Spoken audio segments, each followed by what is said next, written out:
Ok, bienvenue à cette conférence EnerGaïa. So welcome to this EnerGaïa conference on urban heat networks and solutions to decarbonize buildings. I'm Aude Richard, I'm a journalist specialized in energy, and we will be... D'accord, je vais essayer de pousser mon micro, comme ça ira peut-être mieux. Là, ça grésille moins. Bon. Si vous avez un souci technique, vous hésitez. If you have a technical concern, then please do raise our hands. We'll see what we can do. So heat production today is mostly based on fossil fuels, 60%. And urban heat networks are a real opportunity, which is largely underestimated with regard to the passage to renewable energies. So they generally use very diverse energy sources. There is wood, but of course, many other sources, such as fatal heat, geothermal, thalassothermal, etc. So, before we talk about the adaptation of different systems in France, we will look at the different solutions that depend on the territories and whether it's already an existing neighborhood, a renovation, or new builds, and what are the energy challenges around these new builds, especially in urban areas, and how public policies can support and encourage the development of these networks. So we will see this with our four guests for 45 minutes. So as we're 10 minutes late, we will try and end by 12:05, and we will take your questions in the 10 last minutes. So please don't hesitate. Donc j'accueille Frédéric Covin. Donc vous êtes Frédéric Covin, you are Deputy CEO of the CERM, which is the company for the equipment and buildings in Montpellier. SA3M, c'est ça aussi, la SA3M, you are the development company of the region of Montpellier. Myriam Lawsey, you're in charge of studies for renewable energies in the CERMA. The CERMA is the Center for Studies and Expertise of the Risks around Environment, Mobility and Development. Gaëtan Daujon, you are the reference contact for heat networks in the ADEME. And Marlène Rivalon, you are a researcher engineer with Daltier. So before starting, I would like to know who you are. So just very quickly, if you would raise your hands, do you work in the sector of heat networks? Okay, ouais, il y a déjà des experts. So there are a couple of experts here in the room with us, in engineering offices maybe. Okay. Les institutions. Institutions. Les collectivités. Local authorities. Non. Si, d'accord. Institutions, collectivités. Est-ce qu'il y a des étudiants? Are there any students here? Merci. Bon, et les autres? Bon, okay, and we'll put in a few other boxes next time for the others. So thank you, in any case, for being here for this conference. So to begin with this round table, we're going to recall the main techniques that can be used for heat networks and to see what the technological evolutions are. So Gaëtan Daujon, who is a reference contact for heat networks in the ADEME. Today, most heat networks operate with wood.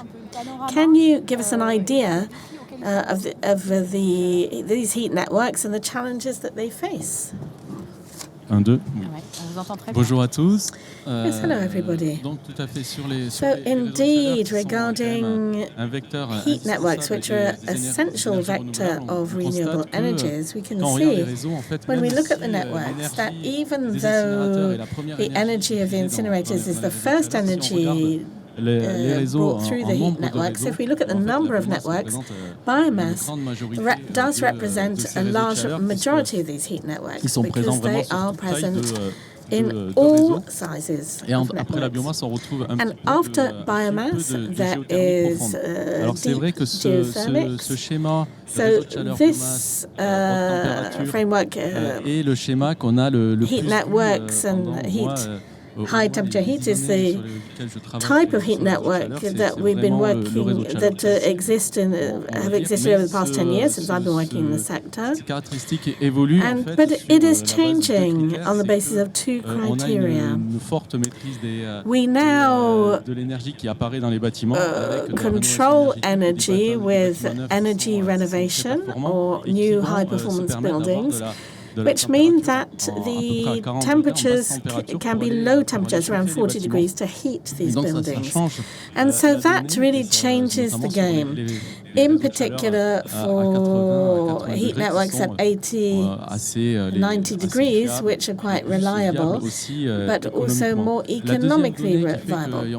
The second new thing where we see a change is the needs of cooled water that are appearing in these heat networks. And this is why we now call these heat and cool networks, because we must be able to cool the buildings, and that is no longer possible with a standard heat network. So the heat networks that we can see on the left are the standard heat networks, and we can see temperate water loops that are appearing, where the heat will not be at the temperature of the building, but we stabilize the temperature in summer with cool water, and in winter with hot water, which will then be used by heat pumps. So that is an evolution. We have very few heat networks with a temperate loop, less than 10% currently, but they are evolving strongly. So a lot of them are currently being studied. They are flexible. It is easy to hook up buildings to a temperate loop, and this allows us to fight against heat islands that we have in the summer in the south due to air conditioning. So if we're not able to to cool the buildings will do it themselves with less virtuous installations. So this is the type of installation that appears, but it's more costly than the traditional heat networks. But, however, it does have the capacity of cooling the buildings also, and of having very small networks with temperate water. If we look at the right-hand side, the production, these temperate water loops are able to use all types of renewable energies, because if it's low temperature, it can be valorized in a temperate water loop. Then we have a third type of heat network, which are 4-tube networks, where we provide hot and cold at the same time for the buildings. And this is often with a temperate water loop. We set up heat pumps which have the capacity of providing hot and cold through two independent networks. C'est vraiment l'évolution qu'on voit, c'est que le réseau de chaleur reste toujours. The heat networks remain for us at the bases for high temperature, but all of the eco-neighborhoods and new buildings, we see a new type of heat network appearing, which are these temperate loop networks, often combined with geothermal. And then we will have a presentation of one of these projects, and also the recuperation of the fatal heat in this low temperature networks. So we've understood that wood was not the only energy, and that things are progressing in terms of low temperature technologies. So with regard to wood and wood resources, there have been quite a lot of negotiations and discussions in France, and Sylvain Rezama is the president of the ADEME, who said that they would no longer support at the same level wood heat networks. So where do we stand? Yes, indeed, we've developed a strategy to rank the renewable energies, because faced with so many renewable energies, the project manager must be guided on what is the best renewable energy available for a project. And what we need to do, therefore, within the renewable choice is that we look at sobriety, energy control, and also the priority is given to hooking up to an existing heat network. So we have an online tool which allows us to know whether there is a nearby heat network near the building. And if we see that we don't have that possibility, then we will unroll the EnerGaïa process, where we look at fatal energy first, then we valorize non-relocable energies, for example, geothermals, and if we can't do either of these, we go for biomass. So why this process? Well, basically to preserve biomass resources. We know that this is important, and if we can use another renewable energy, then we make that choice of geothermals or fatal heat rather than wood resources. And this is related to the evolution of the heat fund, which is a fund to support investment managed by the ADEME. And we have 200 million euros per year for heat networks, and this supports investment for between 20 to 40% of the investment necessary to have a price of heat that is economically viable. So it is through this subsidy process that we can direct these heat networks. And what we have for 2025 is that the support provided for biomass heat networks will decline if we consider that the project is not exemplary, in particular in its supply plan. So we try to diversify the supply plan. Before we were looking at 100% forestry bricks, and now we ask for other energies, for example, waste wood, etc. And if we consider the project is exemplary, they will benefit from the same subsidy as 2024. However, if it is less exemplary, there will be the need with a lower need to raise the sale price of the heat in order to balance out the economic viability of the heat network. So there is support from the ADEME for the wood sector still. Frédéric Auvin, you are director and Deputy Director of Energy in the CERM of Montpellier. You manage the third distribution heat network of hot and cold networks in France. So, in what circumstances will you use the wood in your networks or not? Non, on n'est pas encore sur tout le territoire américain. No, we're not in America yet. Stick with Montpellier. So we're a local operator, and we're in a group of public companies that belong to the local authorities. So the mixed economy companies, etc. So we are a concessionary of the heat network in Montpellier that, as we will see in the next slide. Ah, bon, c'est pas grave. Qui s'est constitué en fait plusieurs réseaux was built in different networks, which were built at different times in different neighborhoods. So each time we looked for the best renewable and local energy to supply these networks, which has today yields a result which illustrates what Gaëtan has just said. We don't necessarily use the same energy because at the time when the decision was made, we found ourselves with energy that could be different and with a process that might be different as well. When I say process, we do indeed have high temperature networks, low temperature networks, temperate loops. So depending on the needs and the opportunities and innovations, we have achieved results which can be quite different. So today, and we will talk about heat boilers. We're about to build our sixth wood boiler that represents more than 50% of our energy picks, which is more than 70% renewable. And for the rest, we collect heat from data centers, household waste methanization units, wastewater, and soon with the stack, we've done a bit of solar. So we have an energy mix which is quite varied. We had the same strategy to choose energies. But wood for us is preponderant because we are lucky enough to be in a region which has plenty of wood, with a lot of forests, not in the plain, of course, but rather in the hinterland, in the Cevennes Mountains and the upper plateau of Languedoc. So today we have 6 wood boilers that one uses wood pellets. We also have a lot of clean collected wood, which we call Class A wood, a lot of pruning wood, and wood bricks. Yeah, so you diversify your supply sources, absolutely. So wood does remain local energy because we have an area supply of less than 90 kilometers currently, so that is a very local resource.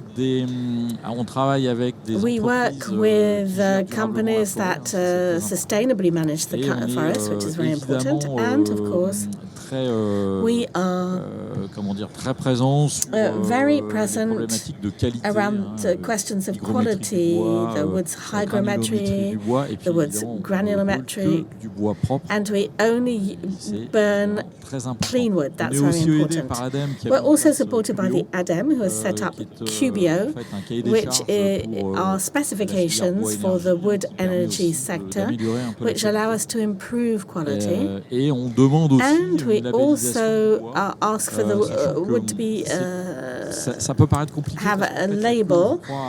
I think it's complicated because I think only 25% of the forest is public and the rest is a myriad of small owners. So it's quite complicated.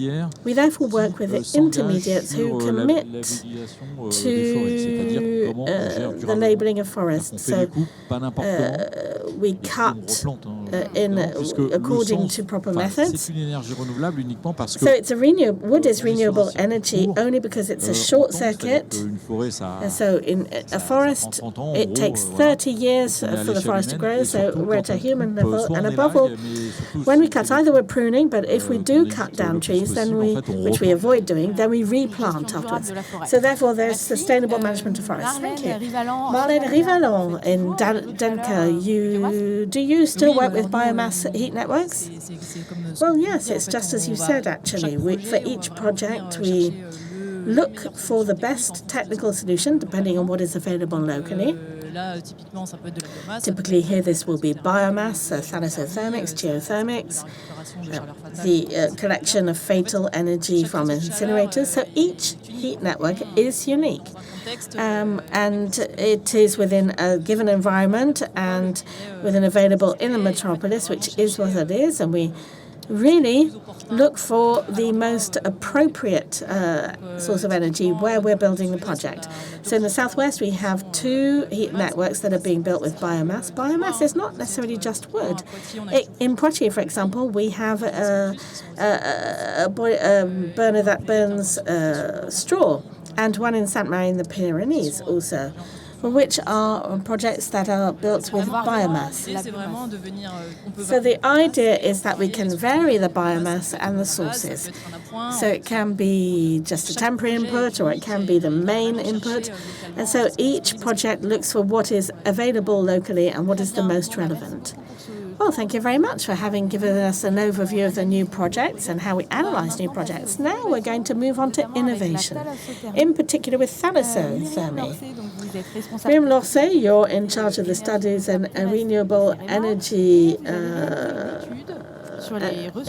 Thermal. You're going to carry out a study to use seawater heating in the Mediterranean. I think you've just, the study's just been published. So what do we expect from seawater heating in the Mediterranean? Well, a lot actually. Seawater heating is a sector that has favorable development factors along the Mediterranean coast. To recall the objective in the context of the study, given the existing installations in the Mediterranean, and we looked at feedback on experience of the future sites, which could be favorable to the development of new projects. And this study represents one of the potentials of the massification of the sector in the Mediterranean. So we didn't look at the potential building by building, but rather the covering of existing needs in the 3,000 meters from the coastline. Can you recall what seawater heating is? Because some people are not familiar with it. Well, yes, it was showed previously. What we do is we take the calories from the sea. So there are heat pumps or thermo cooling pumps to create hot or cold heat or cold or household water. Une centralisation de la production. And so we centralize the production where the heat, the cold, and domestic hot water leaves directly from our plant. There are two different configurations, so the interest is really seawater, hence the need to have a port and infrastructures that are already present, yes. Donc, effectivement, so indeed, l'étude a regardé the study de l'existant, looked at what already existed around the port infrastructures, because that area has already been artificialized, in order to meet the strategy of action for the coastline developed by the idea. And the idea was to find the local authorities that could answer a call for projects or a demonstration of interest. Donc les facteurs de favorabilité ont été tout d'abord regardés. So favorability factors were to look at the environmental stakes. Donc parce qu'il y a des espaces because there are sensitive areas around the ports, in particular biocenosis and environmental environments that must not be impacted, because seawater heating actually can inject hotter water back into the sea depending on the season. Qui paraissent en vert sur la première colonne. In green, in the first column, we can see a distance that was favorable to these environmental criteria. And then we looked at the technical, economical criteria, for example, to study the need and heat and cool. And this is a tool that is developed in partnership with the CEREMA. So we collected all of this data, and all of the ports that match with the technico-economic favorability and consumption of hot and cold, and also possibly with the presence of future eco-neighborhoods that would pour une future consommation de froid. And for the future consumption of hot and cold. So the first filter to begin with was, is there land available in these ports? Because we saw that all of the plants we visited required at least 500 square meters of land around the infrastructure. So the study should be available to the public at the beginning of the year, but we are actually building upon it in extension so that we can use the digital project. So what is the potential of seawater heating in the Mediterranean? Are those the lines that are all green? Well, here you have just one region or a department. I wasn't able to put everything on the map, the three regions of Occitanie, PACA and Corsica. But if we really zoomed into the ports which show 100% green, which means favorability, we have 9 ports which today would be ready to accommodate projects in very favorable conditions, 6 in PACA region and 3 in Occitanie region. But of course, that is not the only seawater heating potential in the Mediterranean, but it could cover needs today. If we talk in terms of figures, we talk about production side by side with the consumption, and we could produce 750 gigawatts of consumption in heat and 163 gigawatts in cold, chilling. Cooling. So that's enormous, the potential of seawater heating. And we can already develop it in 9 ports which are present in terms of environment, land, and the economy, with a need for hot and cold. Yes, and you've already local authorities that have approached you, or is it still too early because the studies haven't come out? Yes, of course, we also have the organizers and the planners call upon these local authorities and see how interested they are, but it's going well so far, and we can see that there's a lot of potential. Thank you. So we're going to stick with seawater heating, geothermal, with Frédéric Chauvin. And you also do wood, but you're also in geothermal in the Cambacérès district of Montpellier. How did this project take place? What did you put in place? Alors, sur ce projet, as concerns this project, So we've got a schema of the Director of Energy to understand the needs of the future neighborhood.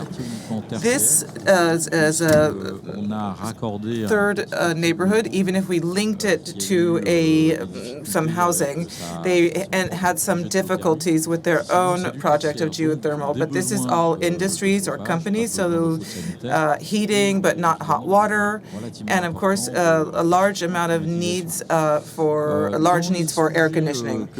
As concerns some of the subjects that have been looked at by an expert with the BRGM in the beginning for geothermal, we were told that we were above groundwater that was not drinkable or usable water.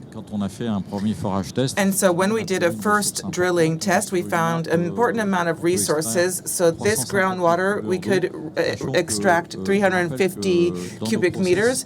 But as a reminder, in our practices, we heat and cool the water in the ground, but we don't consume this water. It's taken and then put back in 150 meters further away into the same groundwater. So there's no effect on the subterraneous ground beneath it. À quelques degrés près. In winter, we remove some calories, so we cool the land, and in the summer we heat it because we use air conditioning. So this groundwater has a very low temperature, 16, 17 degrees, and it's well adjusted for heating for companies and buildings because it's quite low, 60 degrees, and also the important needs in summer for air conditioning. We produce water at 9 degrees. So under this groundwater, we've got heating pumps with heating at 60 degrees and cooling at 9 degrees.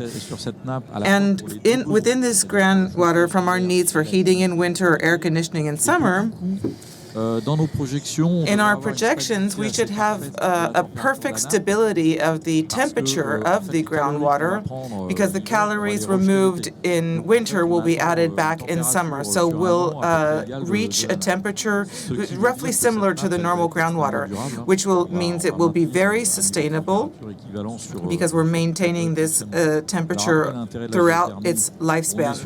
With geothermal, this is a local resource, renewable, zero carbon. We use thermodynamics, so pumps. In France, we know there is a carbon impact of electricity. It's very low. At the end, we're able to obtain an energy and heat and cooling inferior to 30 grams per kilowatt hour, which is not much at all. So this is one of the best performing projects we have. And we have an amount of renewable energy within this network above 90% because beyond geothermal, we'll essentially be heating by wood in a nearby heating center. So the mixing of renewable energies is very, very interesting. In terms of investments, how much do you expect? These are expensive projects, more than 17 million total investment, including the production central for geothermal network, the stations. So this project can only be done because we have financial aid and we were supported by the ADEME, and it's Gaëtan actually who helped us create our application and defended our application. So we had 25% financing from the ADEME. And the amount's a bit higher, but all of the financing is only for the network and geothermal. We also had to equip ourselves because geothermal is just the foundation of the needs, the basic needs, and then we have to add to that equipment to heat wood, complementary to the geothermal. And we also need to have traditional carbodynamic groups for the complementary needs. What were the challenges for your teams when you installed this geothermal technology? Geothermal technology, and also how this is a really large-scale operation. It's got a mining code. We're used to ICPE, so traditional installations that are classified for environmental protection. So this is different. We have a close relationship with services of L'Oréal.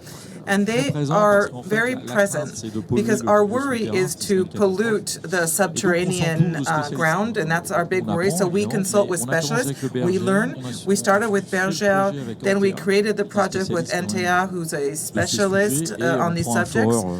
And of course, we've got a driller who is certified and specialized. We have one particularity, we have no technicians.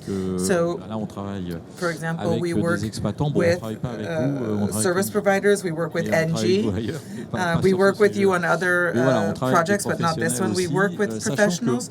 And important to highlight that what's really important to dig conventionally, to not pollute when you're doing the drilling. We pump the resource at 130 meters of depth. It goes into an exchanger only to exchange these calories. We don't change the physical or chemical elements of the water that's rejected 150 meters. We analyze it continuously. We don't mix the water that is being drilled and brought up with the water within the network. So there's no particular worry on that end. And once we've all thought that out, and it's been studied, and we've worked with professionals like professional drillers who understand their profession, then exploiting is kind of simple. And we have a follow-up with the services of the EnerGaïa. We have to write reports on what we're doing and how we're managing this equipment. But in all honesty, you shouldn't be scared. Because once we started, from the very start, if we work with competent people, then it's really easy to oversee. It's easier than, for example, a traditional installation where we heat water with wood, where we can have infiltrations and other problems. Thank you so much for this experience in Montpellier. Now we're heading off to Toulouse with Marlène Rivelland. More precisely, we're looking at the Aerospace Business Park, which is undergoing rapid development. And with Dacia, you've installed a tempered water loop. Yeah, it's within the context of this TED water network. To give you the context, Toulouse, the area we're going is the aerospace location in the southeast of Toulouse. You can show on the next slide the network of water heating. It's very global. It covers 40 kilometers, pretty traditional, high temperature sourced by trash and waste, and specifically for this area that was being built on the old runways of an airport. The city decided to create all these new neighborhoods. So it was a great opportunity to create a circular element because we were building these neighborhoods. It's a new neighborhood. It didn't exist before, so here we can really have specifications when we're building these buildings, and the conception of these buildings for low temperature, meaning that within these buildings the radiators will be at the right dimensions in order to use this low temperature heat correctly. So the idea of this temperate loop, this water loop, tempered water loop, is to give added value to the heat and have an intensive calculation from Météo France. But not only, we have super calculators that are placed in a location called Clément-Auden. They're huge computers that calculate, and they require a huge amount of energy, and they must be cooled down. So there's a whole other network, cooling network, overseen by that location. And in their calculations, they're traditional cooling systems, so energy was sent into the atmosphere. The idea was to come and recuperate this energy in order to distribute it in the surrounding buildings that were being built.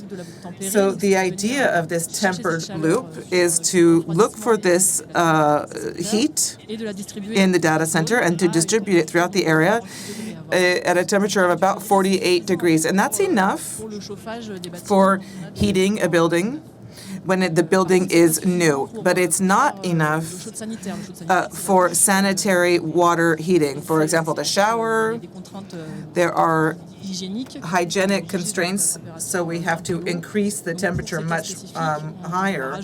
For those specific cases, we're going to add into those buildings a heating pump that allows, with a bit of electricity, to increase the temperature locally within the building. What's particular about this tempered loop is that we installed equipment for cooling or cold water. We've got to change the temperature between summer and winter. We'll go to the last slide here. In winter, we change the temperature. It's the same loop, it's the same pipes. But we're going to bring, room temperature water or slightly cooler, 29 degrees to 25 degrees, let's say. And in this manner, we'll be able to create air conditioning in the buildings. That, requires us to have cooling systems within the building because 29 degrees is not cold. But if there is a cooling system, or if you had traditional air conditioning, this cooling group would be linked to systems on the roof of the building to evacuate the calories locally. We were talking about the cost of heat. Gaëtan was saying that. So we're going to heat the atmosphere around the building in order to cool it on inside.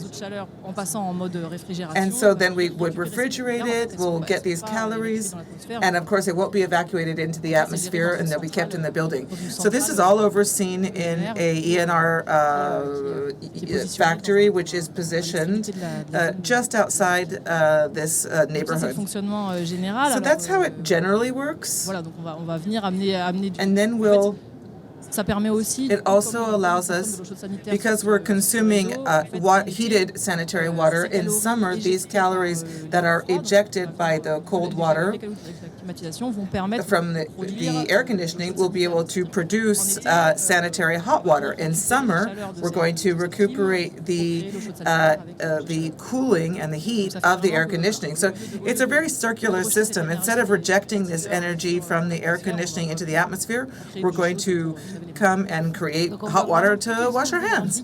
So we've really seen all the sources of energy. And in terms of investment, same thing as in Montpellier. I can't give you the numbers because it really depends on the local context. When you're looking at a huge city, it's going to cost more or less. However, in the density of the network, and the focus is to creating these tempered loops in new neighborhoods, is to really ensure that these new constructions can use this tempered loop. The fact that we can have these different temperature when we're coming in and out of the network, which is not similar in traditional. We've got to use larger pipes because we've got larger amounts of water to transport, so that's more expensive. But implanting these networks in areas that are in totally new neighborhoods, when we haven't created the roads, we haven't got anything else, it costs so much less than when we're trying to install them in areas where roads and everything already exist, or buildings already exist. So the price difference is probably about 20% more expensive than a high temperature network. So this, we can compensate that price if we've got good synergy, if we're able to work with the technical services of the city, and we're implanting our network into these newly created neighborhoods. We'll really gain on investment. And what are the criteria to create a tempered water loop? Are these new neighborhoods? Yes, new neighborhoods. The synergy between users is what? Ideally, if we're going to create cold, we need to have sanitary hot water being consumed in summer, because they need to coexist. And this is not something taking place everywhere. No, but it's becoming a trend. In the new neighborhoods that are being created, they're often mixed. We don't just have, it's not La Défense in Paris. We've got, it's not only industrial neighborhoods, but they're becoming neighborhoods where there's industrialization, companies, local authorities and buildings, homes and residential sites, schools, etc. So that allows us to give more longevity to these neighborhoods. And that also means that not everyone's heating at the same time. We have very diversified buildings within these areas. which allows us to use the energy better and spread out our usage better. When it's new, low temperature is really in, newly created neighborhoods. Do you have a lot of tempered water loops in development? In our company, I think there's quite a few, typically in the southeast, where we need a lot of air conditioning. In the southwest, not so much. But it's up and coming. It also the advantage of these tempered water loops is giving added value to low temperature energy. Everything we can recuperate from the data center and geothermal. The interest of a tempered loop is that we can directly take the energy from geothermal or renew it with a heating pump. But it's not very expensive in terms of electricity. If we needed to raise the temperature to 90 degrees, then of course that would cost more in energy. So it's really adapted to these new buildings and new constructions and new sources that we're going to try and find. What's local, what's available, what we can recuperate, what's available on the ground, which is often at low temperature. When we want to create biomass, we've got combustion. Gas, biomass, everything that burns is at high temperature. So there is no issue to transport this and to create these networks. However, when we're looking for energies that are more local and more innovative, they're lower temperature. So it's important to use tempered loops in these cases. Thank you so much. Gaëtan, at the ADEME, how do you finance or support these new technologies, or the cold or tempered water loops? What type of financing exists? We try to integrate all these new technologies, even if it's been a few years that they are present within the group I cited earlier, which is assistance for heating and cold water. Cold water is in production with geothermal or recuperating cold water when we heat. So it's not just traditional water pumps to create cold water. That would not be eligible. In terms of innovations, we've got production of cold water via absorption. We've got the famous thermal refrigerator pumps. We'd like to have more projects like this. On production of cold water, we have very few projects being presented using these two technologies. Where we're seeing a lot of innovation is heat stocking, really associated to the heating network, and we have a kind of traditional stocking on fluids, as also with solids.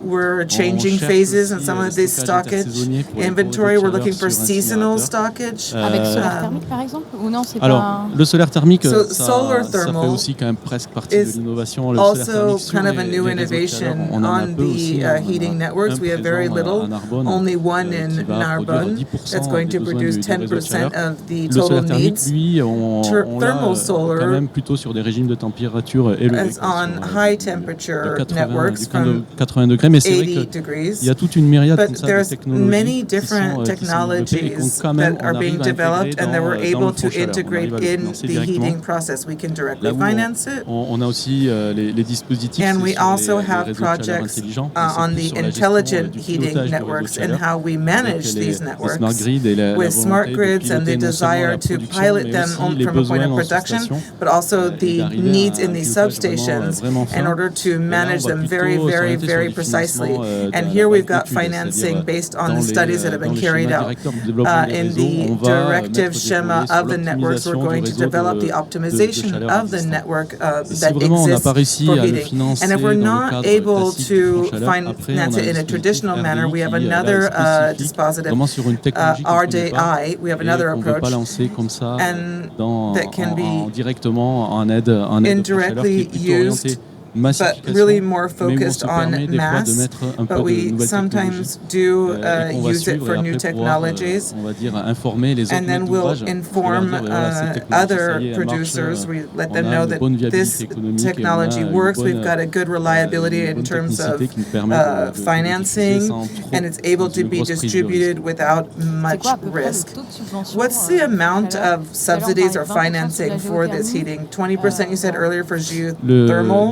d'aide, en fait, alors The globalement, amount ils sont of entre 20 et assistance is 40%. between Ce 20 qu'il to faut retenir, c'est 40% que un of réseau de the chaleur, ça a un financing. coût. But a network, a À peu heating près, network has a je cost. dirais, 1 million I'd d'euros le say kilomètre. 1 million Donc, c'est euros ça. per kilometer. On va avoir une We'll recette qui est liée à la have vente a de chaleur. recipe kind Et on of va linked to avoir the quand même un sales of this investissement, heating, and so voilà, obviously the qu'il faut investment rentabiliser. that Et en needs to be gros, made l'aide de l'ADEME va profitable. permettre And the assistance, surtout the financing d'avoir from un the niveau de ADEME will prix de allow vente de la you to chaleur qui est have a compétitif sale avec les price prix de that's référence. competitive Alors, with c'est the ça qui va guider vraiment notre reference price, philosophie the basic reference price. c'est-à-dire So voilà, on we've got finance le different plus types of finement help. possible, sans We can surfinancer. finance as much Mais aussi as possible générer without le projet, parce over-financing, qu'on peut but pas we se can permettre also non generate plus de perdre projects de l'argent. because Il faut que we le can't projet lose soit money. équilibré The obligatoirement project has to pour qu'il be puisse balanced se lancer. Donc in order to voilà, launch. c'est à peu près des taux d'aide entre 20 So et 40% help between quand on 20 regarde and ce montant d'aide 40%, par rapport à son investissement. and this will depend on how much investment. Thank you so much for being clear on all of this, all four of you. I'm going to turn to the audience to see if there's any questions. We spoke about many different subjects, tempered water loops, geothermal, etc. Merci beaucoup, madame, d'apporter un micro. Si vous pouvez vous présenter et puis poser votre question. Please introduce yourself before asking your question. Merci. Merci déjà pour for having given added value to geothermal, which is a great thing. Philippe, I'm from Maya Energy. I study works in geothermal drilling. Une question au niveau de l'aménagement. Est-ce que vous allez, avec tous les avantages que vous avez décrits, with all the advantages you described, will you systematically study la clause géothermique dans vos projets d'aménagement geothermal in your projects? Alors oui, que j'ai commencé à esquisser, c'est que pour chaque projet, en fait, on fait une sorte de schéma directeur énergie qui permet de travailler avec la collectivité, l'aménageur, l'architecture, sur les problématiques énergétiques. Un des volets, évidemment, comme one element, of course, as Gaëtan said, is trying vers la sobriété. to go towards sober energy. We have a particular issue of conformity with the Mediterranean climate when we're talking about being comfortable in summer, and at the same time we're working with resources. So automatically we try to open the door very widely to all of the local resources. Do we have a nearby industrialist who could provide heat? We did that with data centers or wastewater. We had an opportunity there. Can we create geothermal installations? So we systematically look at all these possibilities. The difficulty with geothermal, it has to be said, is the lack of knowledge of the soil. It's easier to understand if we have a hemisphere or wastewater nearby or a data center nearby. That's quite easy. But geothermal is more complex, so we try to work with professionals on these subjects. But yes, certainly, automatically we look at all of these subjects. And beyond that, geothermal, as I said earlier, it allows us to answer two subjects, heat and cooling, so hot water, cold water. So, of course, it's very, very interesting in the Mediterranean climate. I'm going to add to that. Yesterday there was a roundtable on geothermal energies, and we had another on wood. And all of the videos of the conference will be available on the EnerGaïa website as of the month of January. It's important when we talk about a heating network, it's often associated with biomass, and we have a work as professionals in geothermal. When we're talking about heat, we're not just talking about biomass, we're also talking about all the heat we can find elsewhere. So thank you for, giving a voice to these different energies. That's what we try to do with this roundtable. Go ahead, Gaëtan. It's certainly true that now we ask for justification in terms of the choice of energy via the EnerGaïa approach. Everything has to be justified, and notably if we're using biomass or from low temperature, that's going to cause an issue for the project. They'll struggle to find financing. But beyond that, there are also economical issues. So it's a lot of information that needs to be taken into consideration. But we ask that every project, if it looks at a feasibility study, so you can look at all the possibilities for renewable energy. And when we carry out this study, we're absolutely sure of our choice of the renewable energy chosen, and that really leads us to show why we can't do geothermal within every project. Are there any other questions in the room? C'est clair. It's clear. Le bureau d'études, les étudiants. For the engineering office and the students. Eh bien, merci beaucoup. Well, thank you very much pour cette synthèse de for this recap of the many sources of energy. Thank you all four. We can give you a round of applause. Bravo et très bon salon à tous. Enjoy your day, everyone.